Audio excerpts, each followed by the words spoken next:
To begin with, we are born leaders, but we must be trained through a process to become good leaders because the word leader is not enough. It needs to be good, it needs to be trained and be professional. And we lead in such different ways. For example, today I chose to lead this speech, this conversation between us to you guys, and you guys chose to lead yourself to be here today to become my audience. It all depends on our different perspectives and our roles in life. Today, I am the guest speaker and you are my audience. And it is such an honor for me to be standing here on this honorable stage of TEDx Youth. So, the first thing is that a leader is not just a title.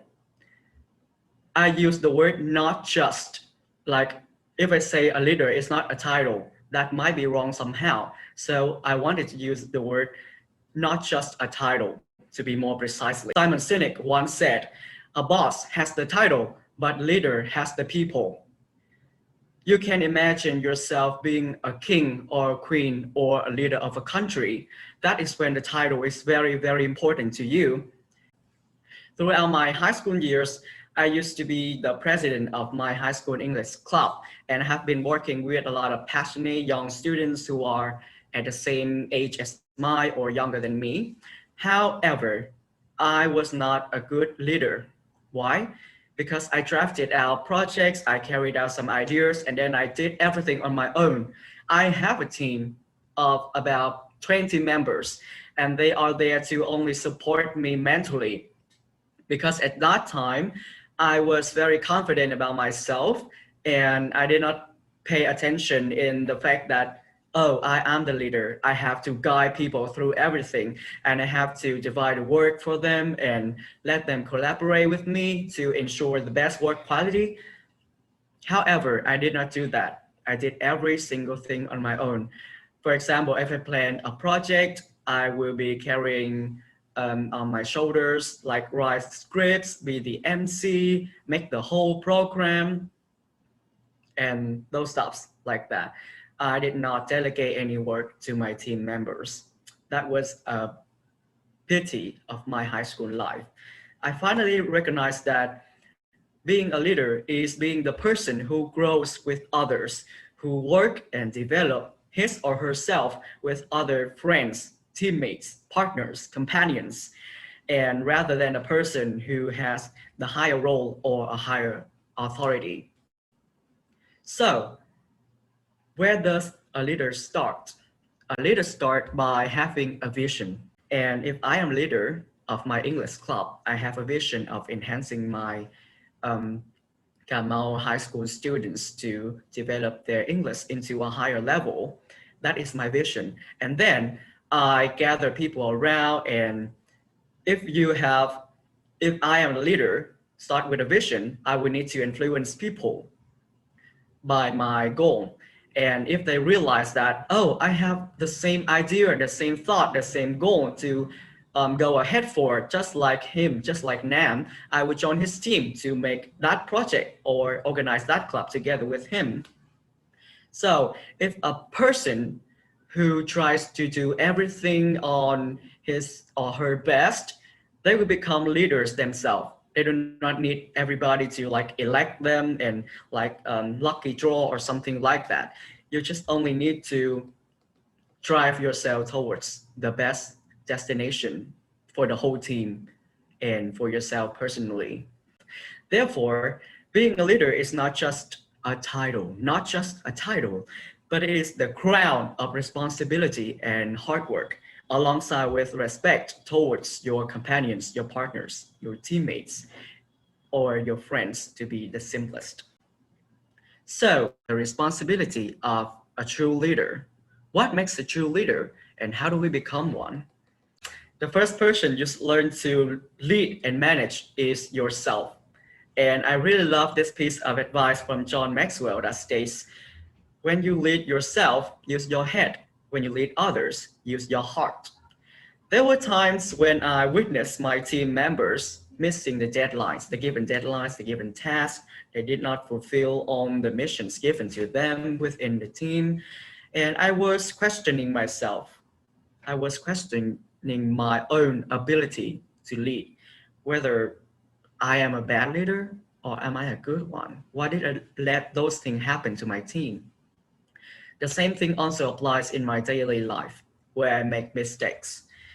I have grown from blaming all of my life, and when I have some problem, I will be like, oh, fate is so unfair with me. And I try to blame other external factors. This one doesn't do well, this one doesn't do as required. And now that I have grown from that phase, I try to carry and receive the whole responsibility on my shoulder. As the first part I have mentioned is being a leader is the crown of responsibility and hard work. So how do I divide work in a teammate when there are different types of people with different types of skills? The first thing I want you to do is like to observe others work performance, whether they are potential or they are just not active enough as the job required. And I would like to divide them into like two types of people in a team. The first one is the one with the talent, the potential, and the hard work, responsibility. And the second type of people is the people who are not active, and they are also divided into two sections also, which are the person who is not active and the person who is lacking of some potentials inside of them. And my way of dealing with those types of people is that when I meet a person who devotes themselves really hard to the team, I will recognize them more often, but not too often that they become arrogant. Always starts with a question, why? Why do those things happen? When you are a leader, you do not just get to know the team. Hi, my name is Nam, your name is Việt Anh, your name is Nhung, for example, something like that.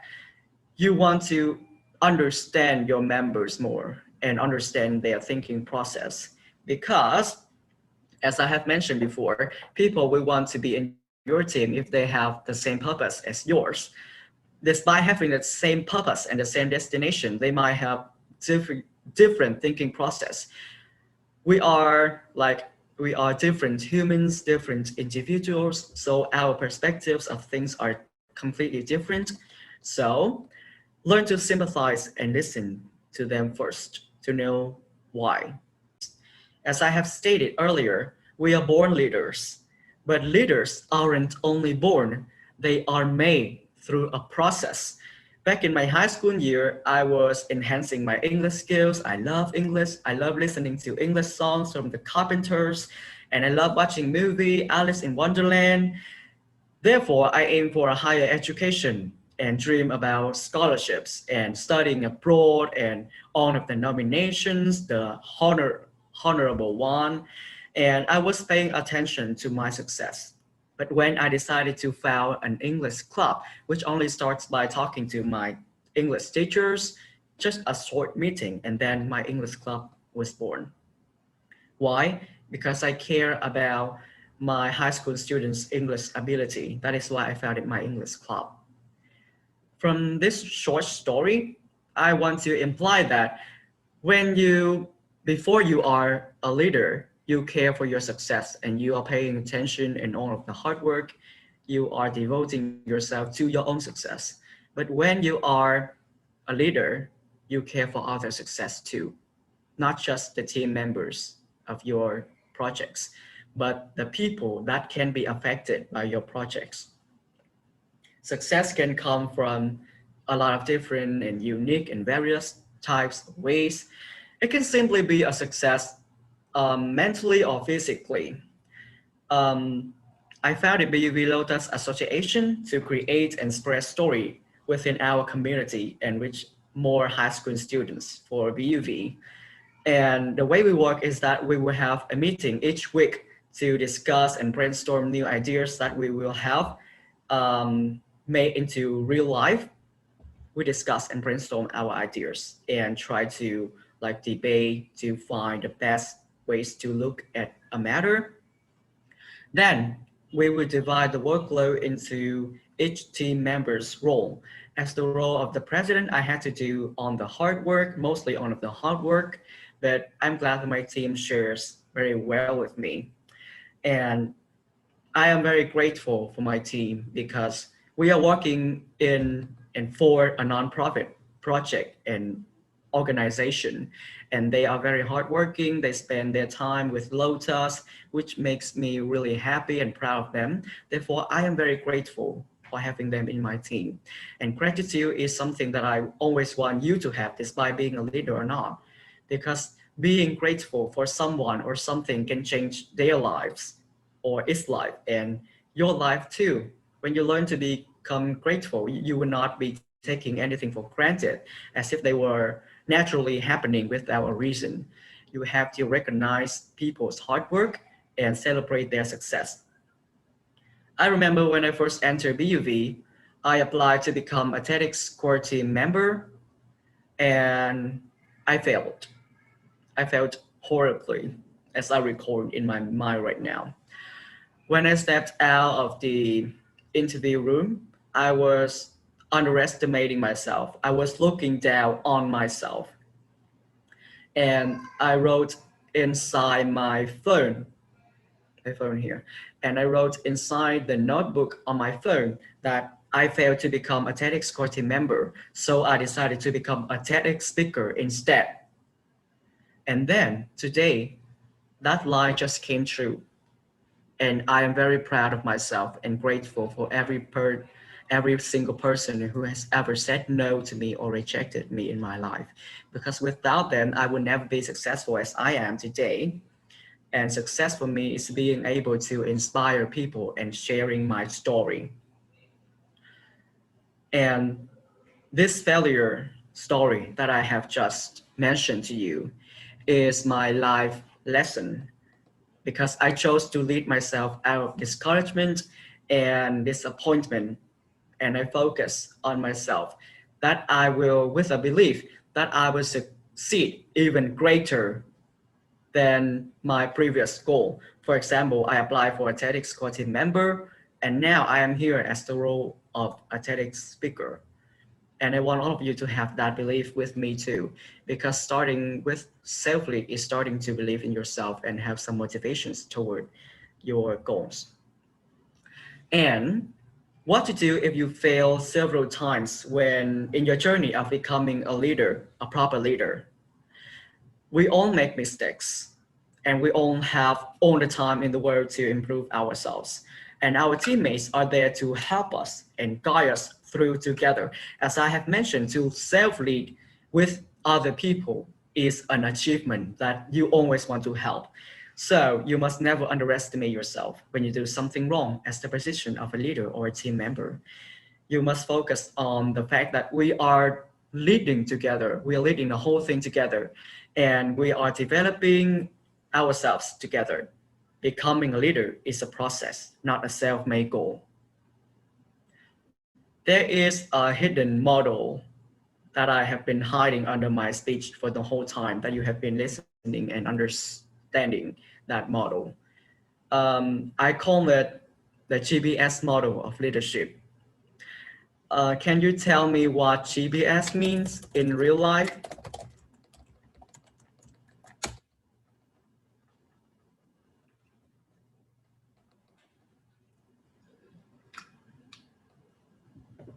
Anybody knows what GBS mean?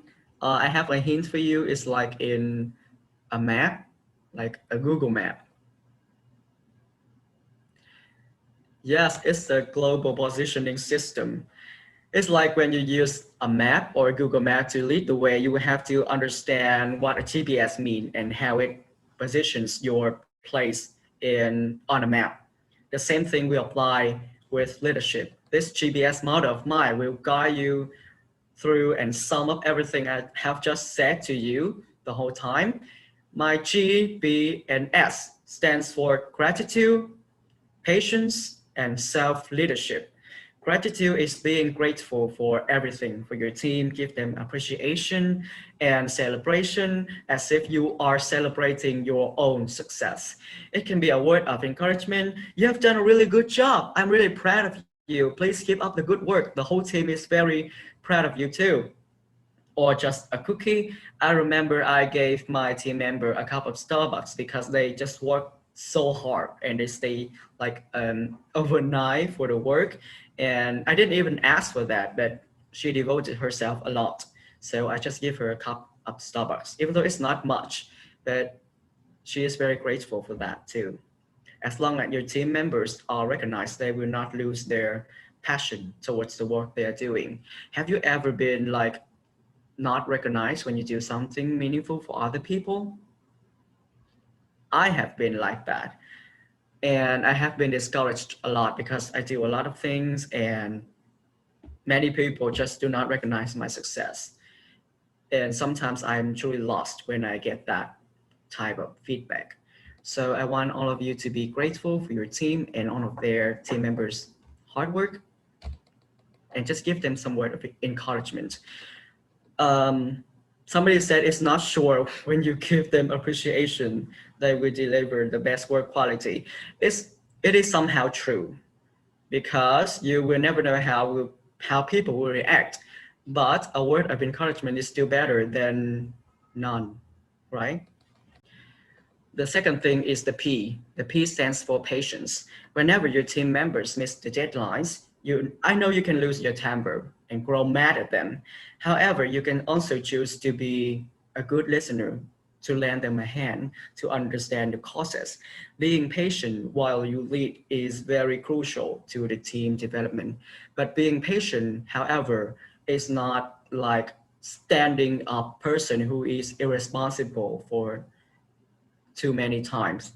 It is not. It does not work like that. Being patient means you listen to understand the causes and what you can do to help them, not do everything for them. And the last thing is also the thing that I have mentioned throughout the whole talk, which is self-leadership. As I have made this point quite clear throughout the talk, start leading yourself before leading others, because a true self-leader lies in the head, but a true leader lies inside the heart. So, being able to self-lead means you are self-disciplined, and self-discipline means self-love. So, never stop trying to make in yourself like a better version of the yesterday you, and be patient with on your choices and the decisions you make. I sincerely thank you for leading yourself to listen and get some takeaway from my speech. So I have my very last question. Are you a leader?